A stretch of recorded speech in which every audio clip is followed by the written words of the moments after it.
Assalamualaikum warahmatullahi. A'udzu billahi minasyaitonir rajim. Bismillahirrahmanirrahim.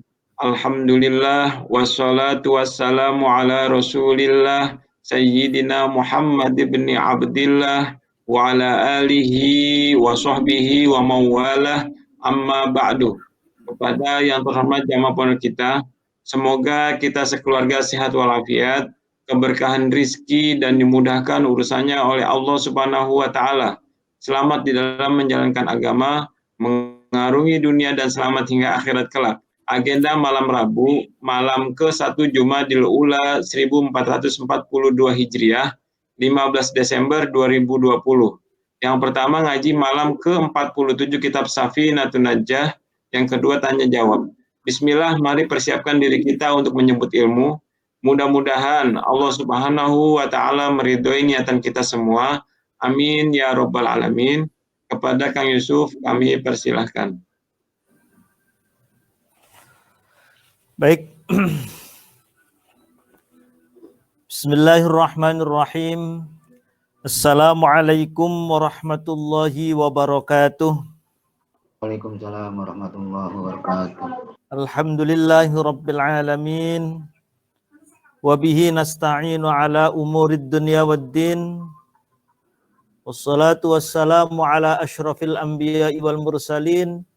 Sayyidina wa maulana Muhammadin wa ala alihi wa sahbihi ajma'in. La hawla wa la quwata illa billahil aliyyil azim. Amma ba'du. Bismillahirrahmanirrahim.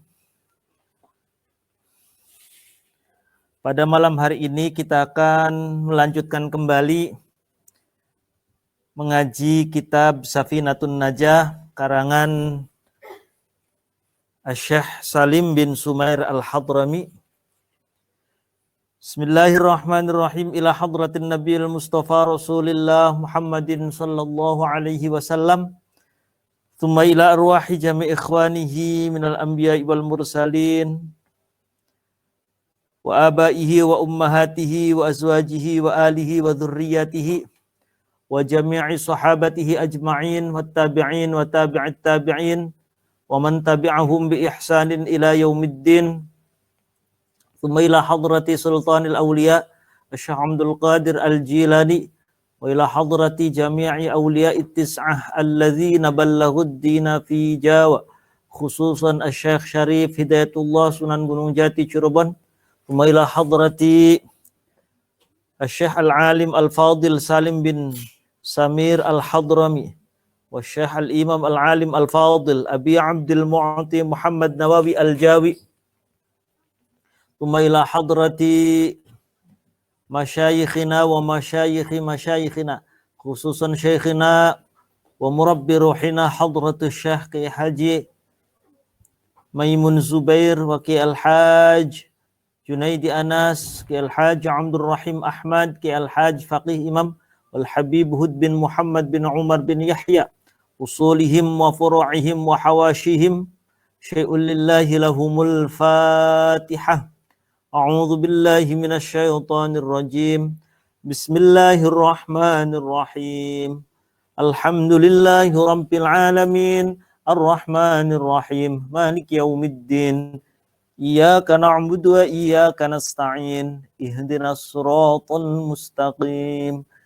Siratal ladzina an'amta 'alaihim ghairil maghdubi 'alaihim waladdallin.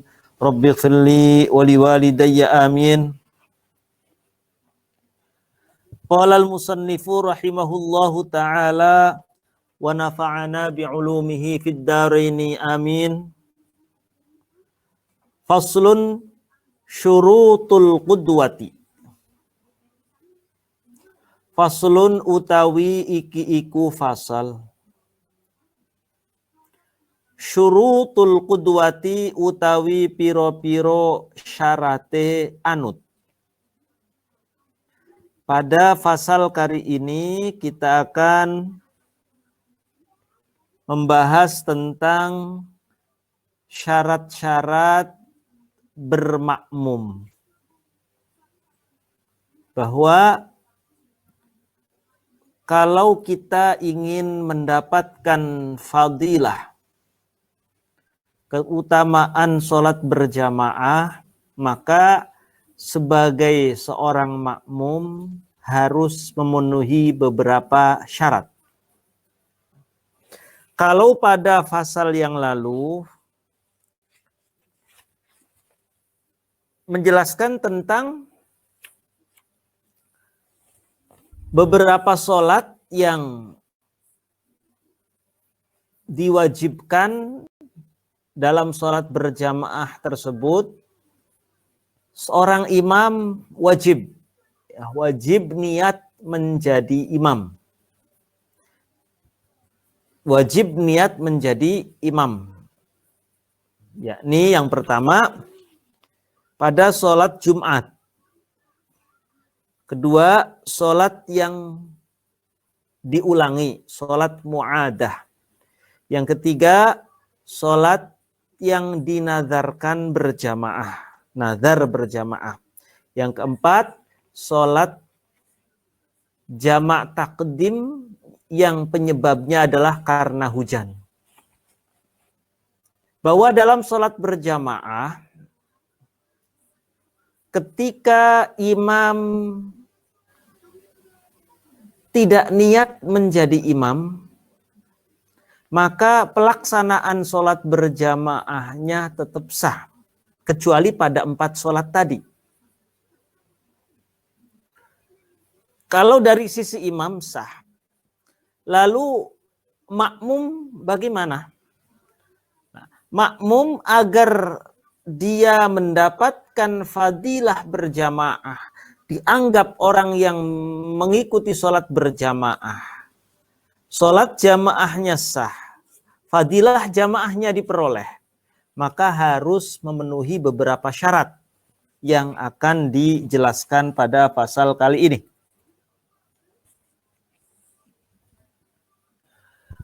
Syurutul qudwati utawi piro-piro syarate anut, syarat bermakmum.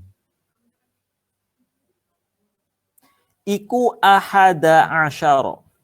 Iku ahada asyara ana 11. Ada 11. Syarat-syarat bermakmum itu ada 11. Pertama, Allah ya'lama butlana sholati imami. Allah ya'lama suwijien ta ora ngawruhi sopo makmum. Allah ya'lama suwijien ta ora ngawruhi sopo makmum. Allah ya'lama suwijien ta ora ngawruhi sopo makmum. Ora ngawruhi butlana sholati imamihi. Ing batale sholate imame makmum. Butlana sholati imamihi ing batale sholate imame makmum.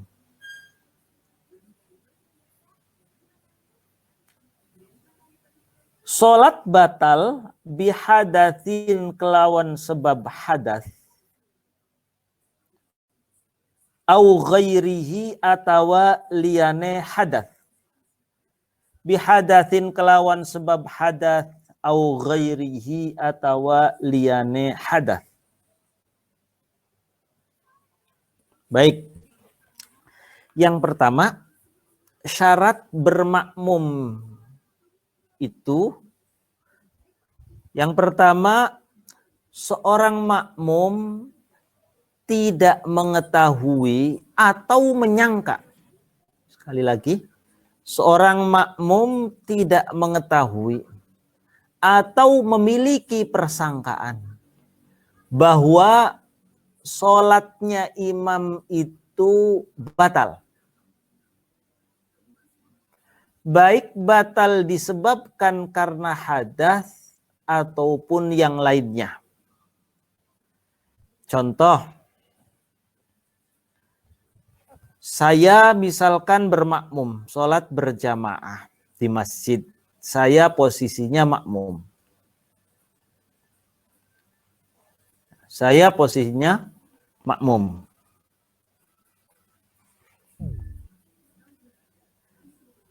Ketika saya menjadi makmum, jangan sampai punya persangkaan.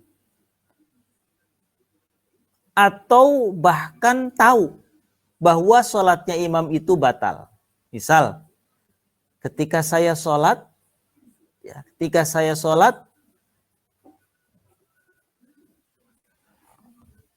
jadi makmum, kemudian saya memiliki persangkaan sama imam. Kayaknya imam tuh tadi, kayaknya imam sebelum sholat, misalkan karena imamnya itu teman sendiri, karena imamnya teman sendiri, sebelum sholat jamaah sempat ngobrol, ngobrol. Di dalam ngobrolnya itu batal wudhunya, kentut. Si tadi ya, si A. Misalkan saya bermakmum sama Mas Ari.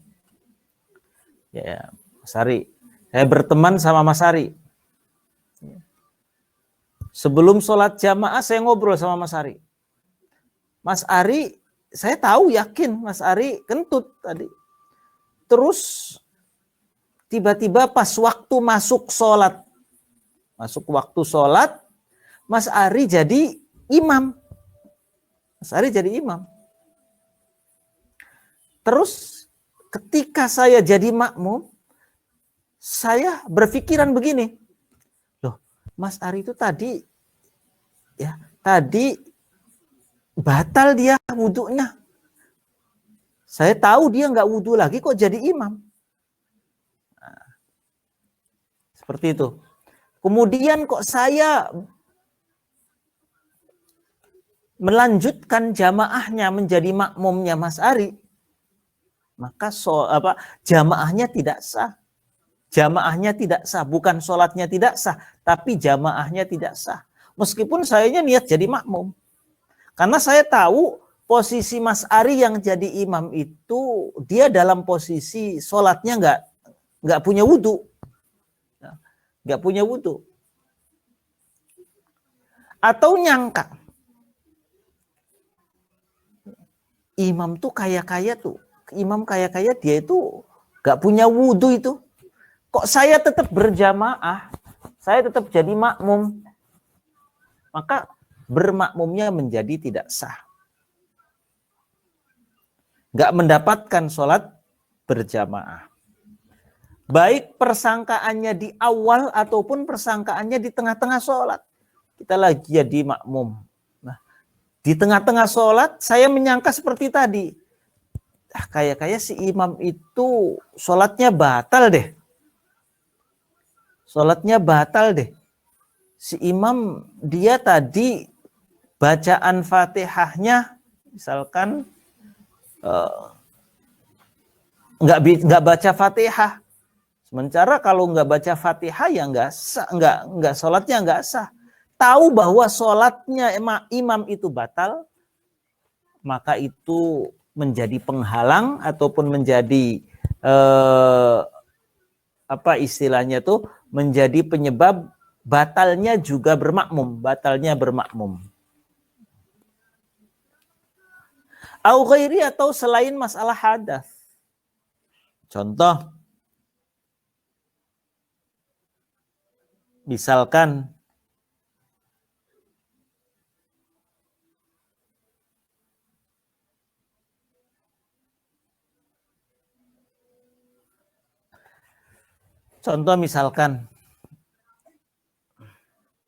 saya bermadhab Syafi'i. Mas Ari bermadhab Hanafi.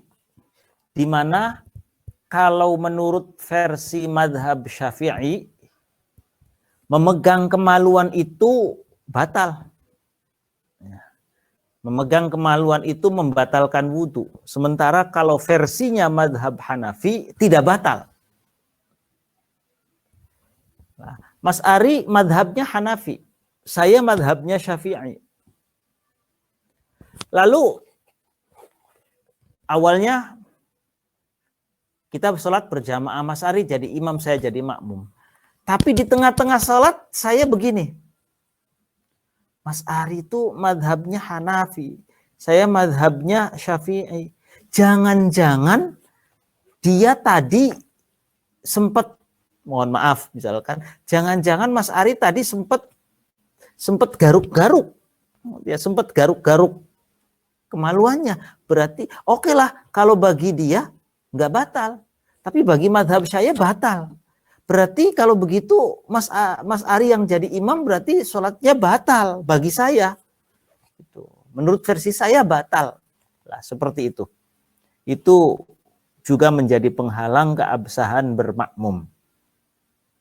Bihadatin au ghairihi. Jadi intinya seorang makmum jangan sampai punya persangkaan atau bahkan yakin atau mengetahui bahwa imam sholatnya batal.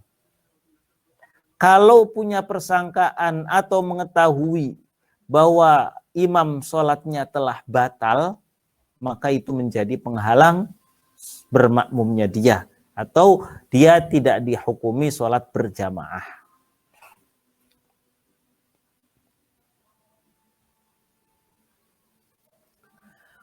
Pertama,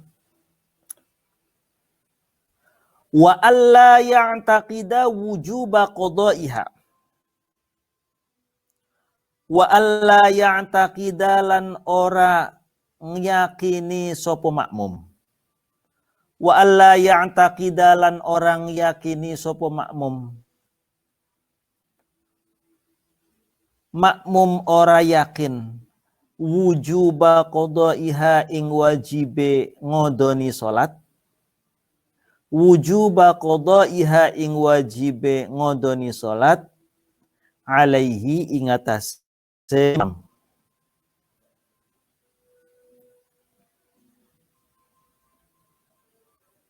Wujuba qada'iha ing wajibe ngodoni atau ing wajibe ngulangi salat alaihi ing atase imam. Wa alla ya'taqidalan ora lan yenta, wa alla ya'taqidalan arep yenta orang yakini ora nekadaken sapa makmum wujuba qada'iha ing wajibe ngulangi salat diulangi atau salat diqada alaihi ing atase imam.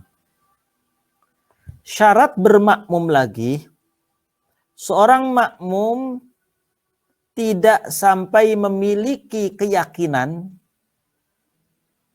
bahwa imam sholatnya harus diulangi. Sekali lagi, dalam hal syarat bermakmum yang kedua, seorang makmum tidak punya keyakinan atau persangkaan bahwa imam sholatnya harus diqodho, bahwa imam sholatnya harus diulangi. Contoh begini. Contoh bahwa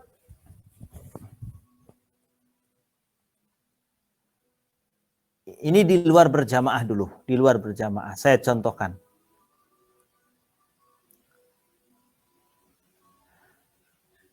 Ada orang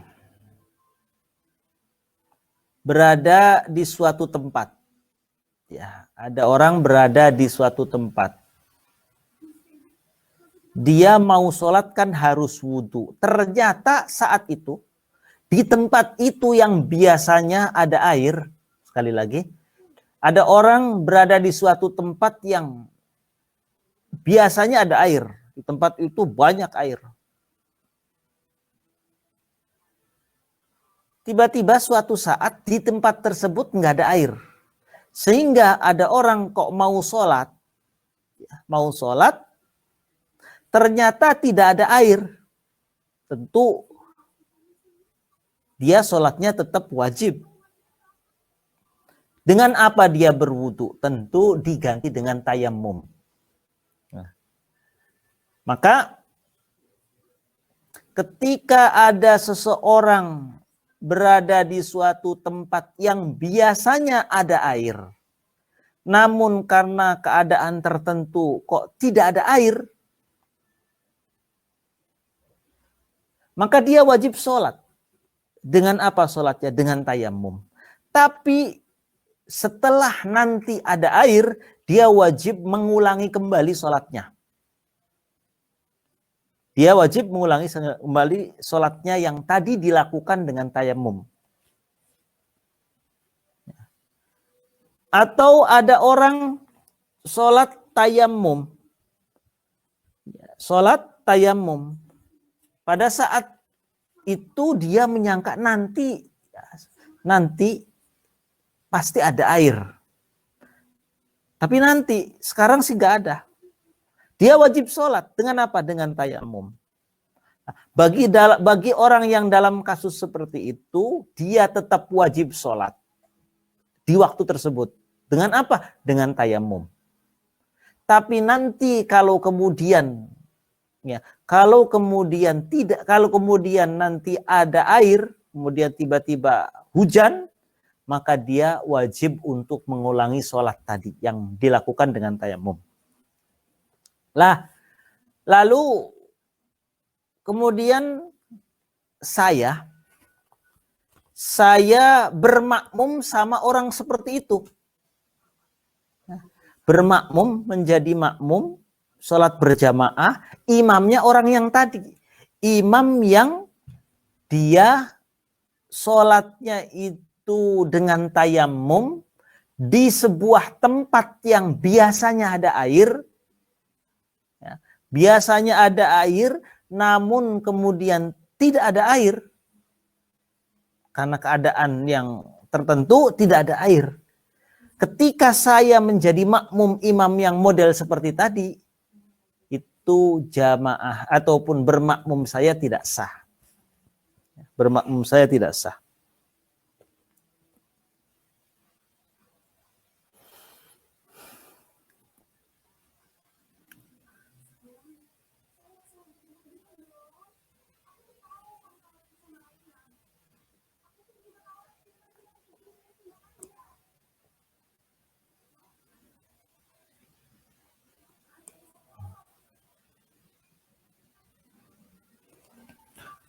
Au faqidut tahuren.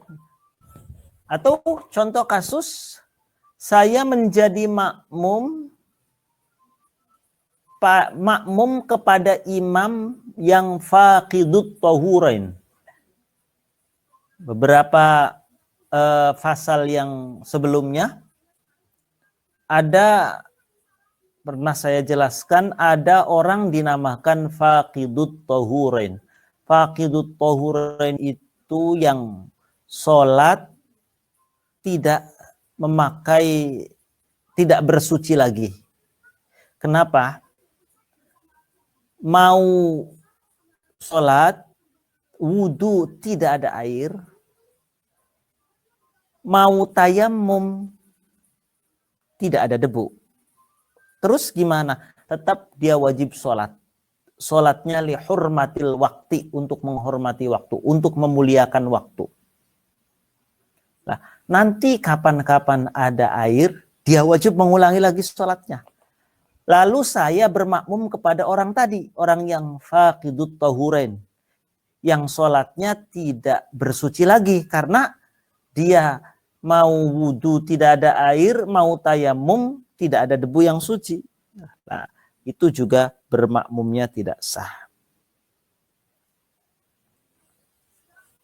Baik. Selanjutnya yang ketiga. Wa alla yakuna lan arep yenta ora ana sopo imam. Wa alla yakuna lan arep yenta ora ana sopo imam. Wa alla yakuna lan arep yenta ana sopo imam. Orana iku makmuman iku makmum. Wa alla yakuna lan yenta ora ana sopo imam iku makmuman iku makmum. Syarat yang ketiga, seorang imam dia bukan dalam posisi sedang menjadi makmum. Ya, sedang menjadi makmum. Jadi imamnya bukan makmum lah, gampangnya begitu. Contohnya apa? Ya contoh misalkan Biasa kasusnya itu makmum masbuk. Ya, makmum masbuk di sholat berjamaah, ini contoh aja ya. Di suatu masjid,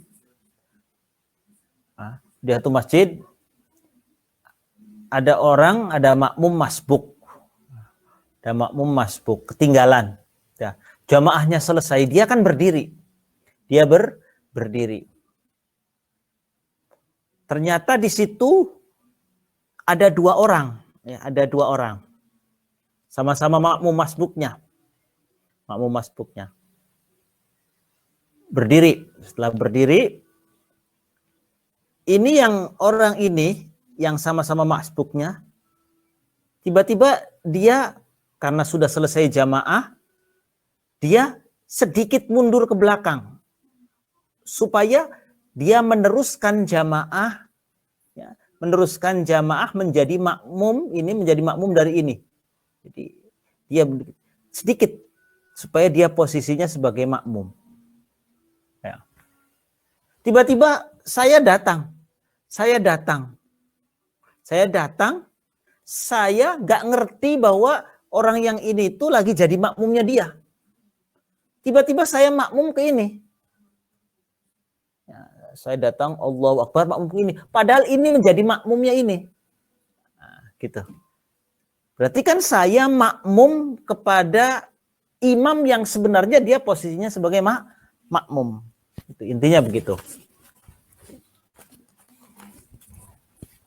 Ya, intinya bahwa kalau kita misalkan mau bermakmum pada seseorang, kita harus melihat jangan-jangan dia juga posisinya sedang jadi makmum.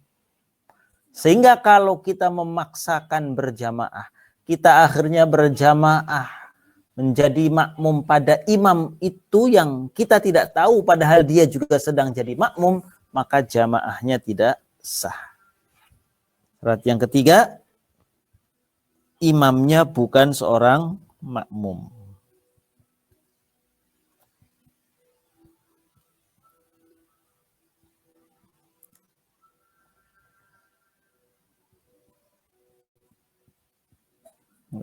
Atau kasusnya kita teragu. Kayak tadi lah, kita nggak tahu yang mundur tadi saking karena sedikit kita ragu apa dia itu sedang makmum lagi atau enggak, atau jangan-jangan ini nggak tahu ini yang jadi imam, nggak tahu ini yang jadi imam, maka kita tidak boleh menjadi makmum salah satu di antara keduanya. Tidak boleh menjadi makmum salah satu di antara keduanya kalau kita ragu.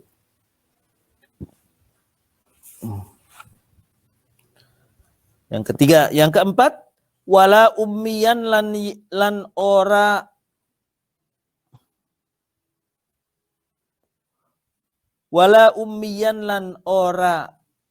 wong kang ummi, wong kang ora bisa maca Fatihah. Wala ummiyan lan ora wong kang ora bisa maca Fatihah.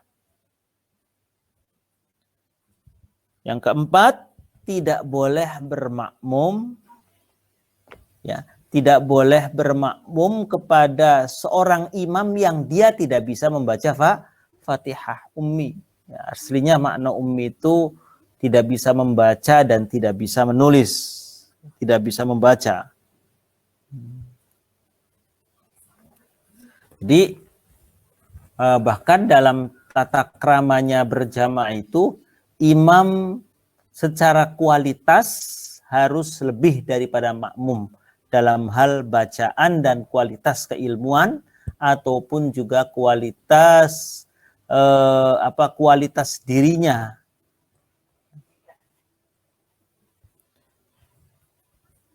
Yang keempat, ya, imamnya bukan seorang yang ummi, bukan seorang yang dia tidak memiliki kapasitas baca Fatihah.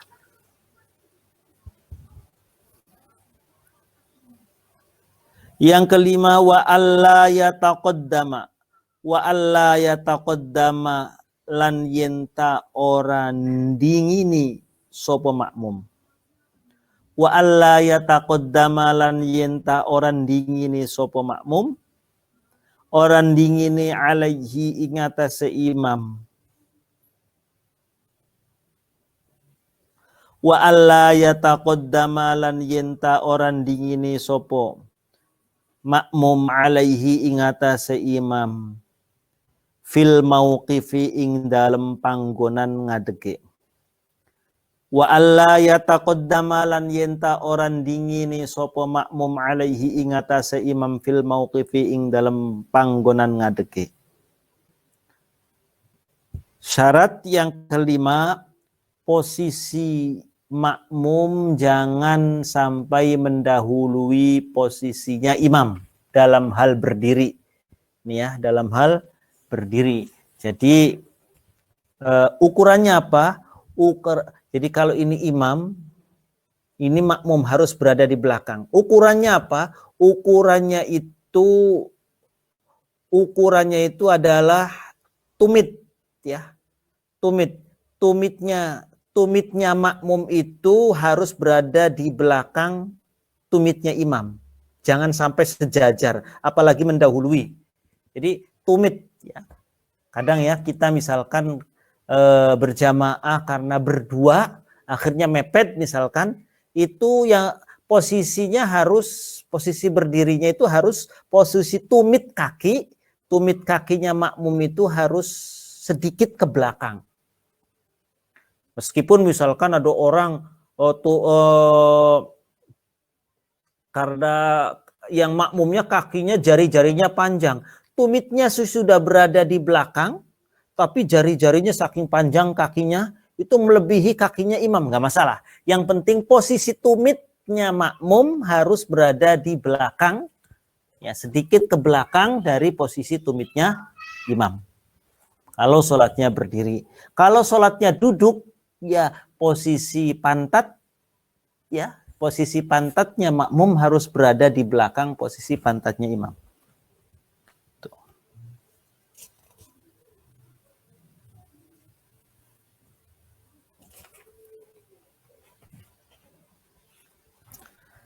Ya, yang kelima. Yang keenam, wa ayya'lama lan yenta ngerti sopo makmum. Wa ayya'lama lan yenta ngerti sopo makmum intiqalati imamihi ing pindah-pindahe imame makmum.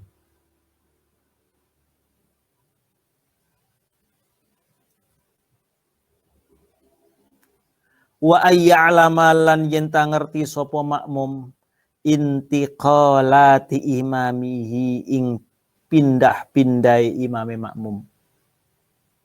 Syarat bermakmum agar sah, makmum harus tahu perpindahan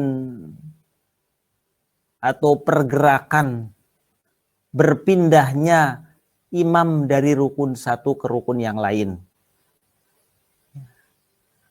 Jadi syaratnya itu baik, sekali lagi saya ulangi, syaratnya bermakmum ya, supaya sah seorang makmum harus tahu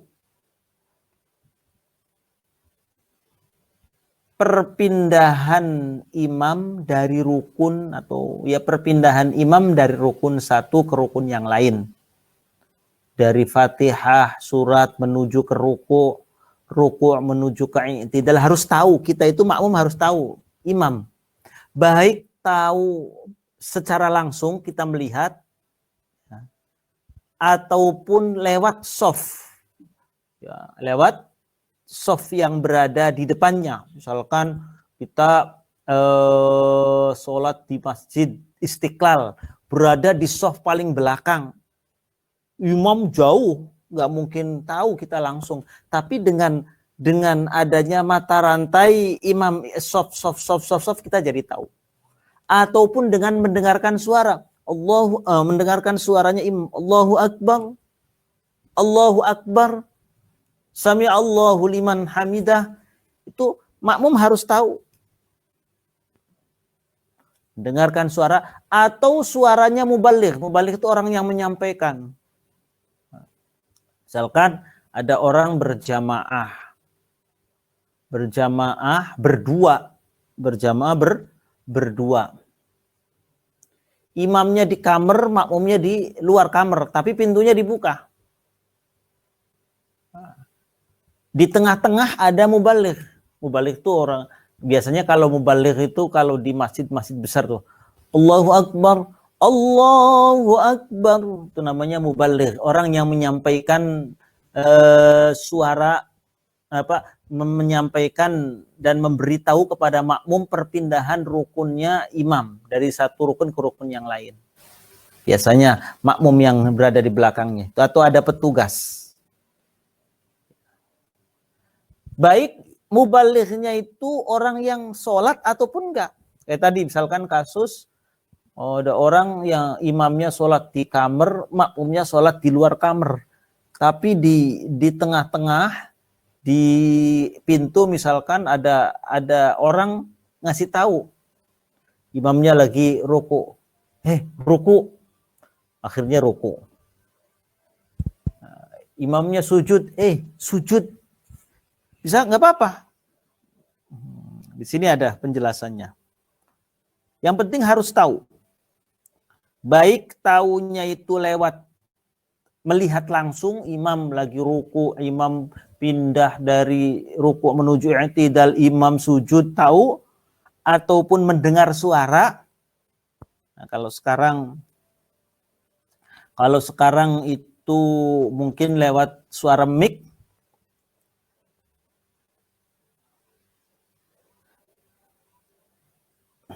ataupun anak kecil yang ngasih tahu.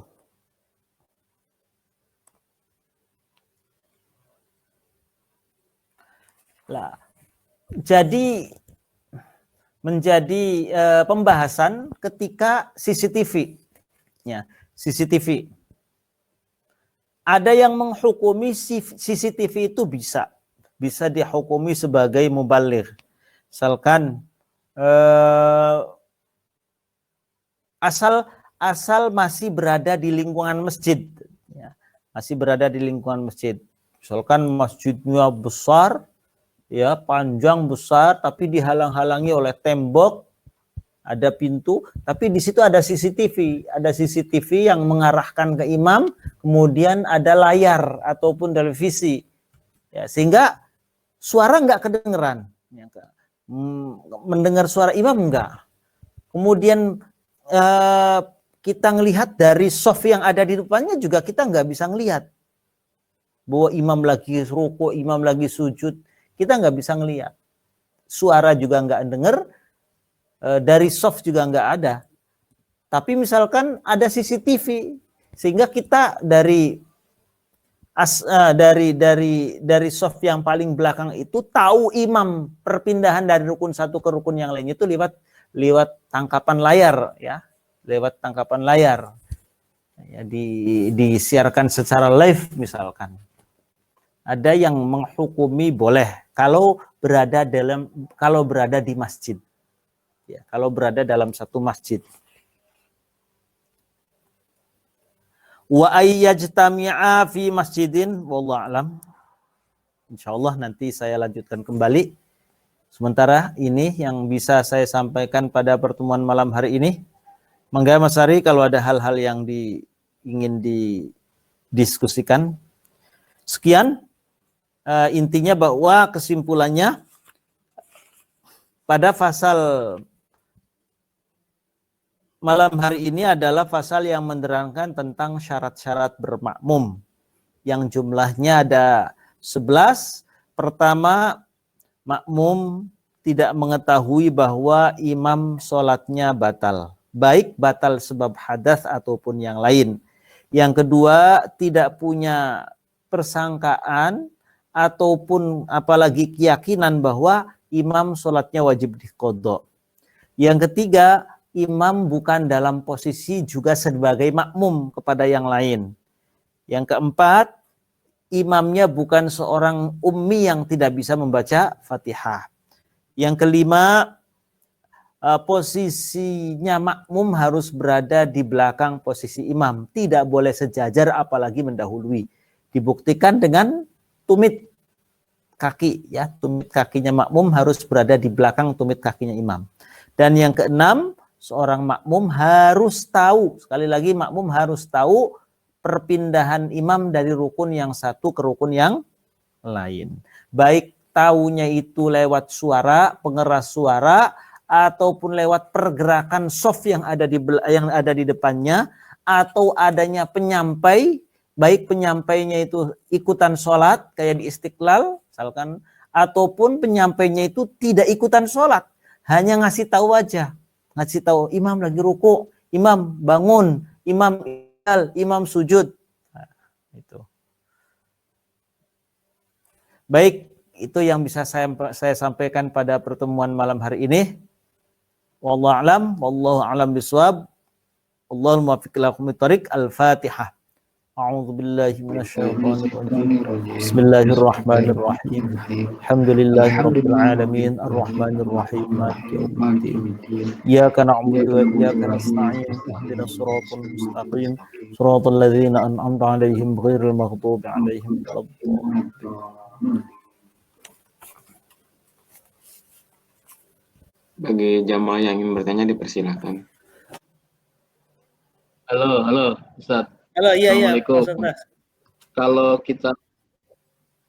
Kalau kita sholat di tempat-tempat umum, biasanya kita nggak tahu nih siapa yang imam gitu. Kadang saling mempersilahkan gitu. Ada kalanya yang jadi imam bacaannya nggak sebagus kita gitu. Atau kita yang jadi imam ternyata di belakang kita makmumnya itu ada yang lebih bagus, ada yang lebih alim lah daripada kita. Itu gimana ya, Ustaz? Apakah sholat tetap sah atau gimana ya? Kalau menurut saya sih sah aja, Mas Okta. Oh iya. Kalau saya pernah itu, Ustaz, di mall itu saya nggak nyangka ternyata yang imam itu kayak bisu gitu. Jadi bahkan sholat Al-Fatihahnya pun nggak jelas sama sekali. Jadi itu gimana kalau kayak gitu? Apakah sah juga? Kalau tadi maksudnya kalau memang kita meyakini bahwa bacaan imamnya itu menurut kita salah dan bisa membatalkan sholat, ya berarti bermakmumnya nggak sah. Tapi kalau bagi kita masih bisa ditolerir, masih bisa ditolerir oleh kita bahwa itu ya hanya masalah kefasihannya saja, ya nggak apa-apa. Jadi adanya di pandangan kita kan, kalau tadi masalah Allah ya'lama butlana sholatihi, yang penting kita jangan sampai tahu bahwa imam sholatnya batal, sholatnya nggak sah. Kalau kita tahu imam sholatnya nggak sah, sholatnya batal, ya bermakmumnya juga batal.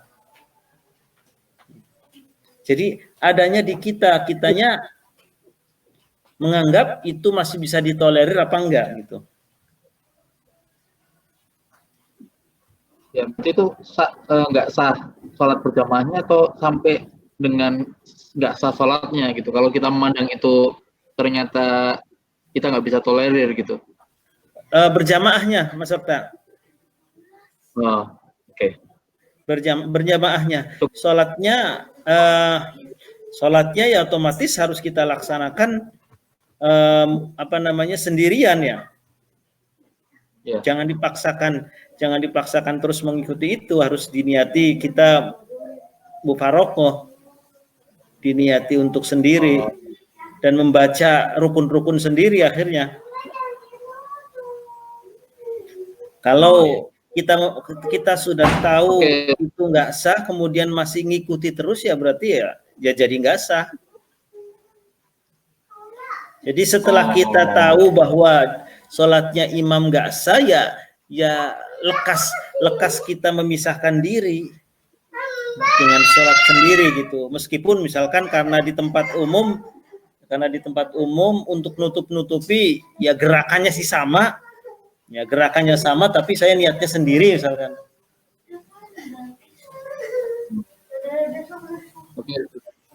Begitu kira-kira.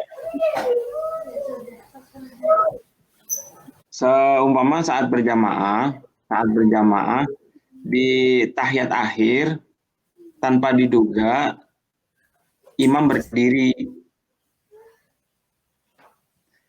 jamaah sudah memberikan isyarat, tetapi mungkin imam berkeyakinannya tetap kurang satu gitu ya Kang Yus ya? Iya, Nah, betul. apakah sebagai makmum menunggu sampai imam itu menyelesaikan pendapatnya gitu ya? Jadi dia kurang 1 rakaat, terus nanti sujud, nanti Iya. tidak, apa kita mufarokoh? Menunggu Mas Ari. Oh, nunggu. Biarkan imam dengan keyakinannya, kita sebagai kalau makmum memang kita yakin, asal makmum yakin bahwasanya sudah selesai nih, sudah 4 rakaat. Bagi saya yang yakin, saya yang jadi makmumnya yakin bahwa saya sudah selesai nih, sudah rakaat terakhir. Ya, berarti nunggu. Oh, nunggu. Berarti belum menjadi syarat itu boleh mufarokoh ya, kita nunggu si imam menyelesaikan keyakinannya sampai tahiyat bersama sampai salam Sampai gitu salam ya. bersama ya. Betul Mas Ari. Oh iya, itu sih yang jadi masalah itu. Ya udah, makasih. Ada yang tanya gitu kan? Pak Pur mau tanya Pak Pur? Ya, Pak Ari, Ustadz Yusuf nyambung pertanyaan Pak Ari, kalau misalnya imamnya berdiri tadi itu setelah maksudnya ragu-ragu, tapi ya udah saya ikutin imamnya aja, itu bagaimana Ustadz? Jadi nggak nunggu tapi ikutin lanjutin gitu. Kak, asal nantinya diikutkan disertai dengan sujud sahwi nggak masalah. Kalau misalnya nanti imamnya, kalau imamnya sujud kita ikut sujud aja gitu kan? Iya. Nanti kita bisa juga kalau misalkan itu, tapi dalam posisi itu harus nunggu deh, karena kita sudah yakin. Kita sudah yakin bahwa rokaat kita sudah rokaat yang keempat. Kecuali kita nggak yakin. Nggak yakin juga. Kalau kita ikutan ragu ya sudah ikutan imam. Ikutan imam aja ya. Kalau sudah yakin, kemudian kita ngikuti imam, khawatir nanti kena di pasal sebelumnya bahwa menambahi rukun secara sengaja. Iya Ustaz. Saya tadinya kalau sudah yakin nunggu. Nunggu ya, iya. Nunggu kalau sudah yakin. Tapi kalau misalnya dari beberapa makmum, misalnya makmumnya banyak, ada yang maksudnya akhirnya jadi kalau berdiri semua, nggak kan soalnya takutnya ada yang ikut berdiri, ada yang nunggu. Gimana Mas Ari? Tadi Mas Ari? Kalau makmumnya banyak gimana? Kalau makmumnya banyak, ada mungkin kebanyakan ikut juga, misalnya berdiri juga gitu, Ustaz, ngikuti imam gitu, lanjut aja Ustaz ya, atau tetap? Ya, kalau berarti makmum yang lain dia mungkin ragu. Iya, makmum lain mungkin ragu, tapi kalau kita yakin karena sudah mengingatkan subhanallah. Subhanallah, imam masih tetap berdiri, tapi saya yakin ya sudah nunggu saja. Iya. Bagi makmum yang lain yang ikutan sama imam ya karena mereka mungkin ragu. Iya Ustaz. Ya Ustaz, terima kasih Ustaz. Sami-sami. Jadi ya kalau misalnya ragu ya ikutin imam aja gitu ya, karena kan kalau ragu jangan-jangan sayanya yang salah. Jangan-jangan sayanya yang salah ketika mengingatkan subhanallah.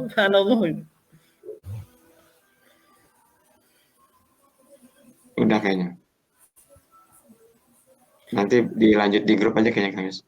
Baik ya Mas Ari, terima kasih Mas Ari. Kurang lebihnya mohon maaf, saya akhiri. Wallahul muwaffiq ila aqwamit thoriq. Assalamualaikum warahmatullahi wabarakatuh. Waalaikumsalam warahmatullahi wabarakatuh.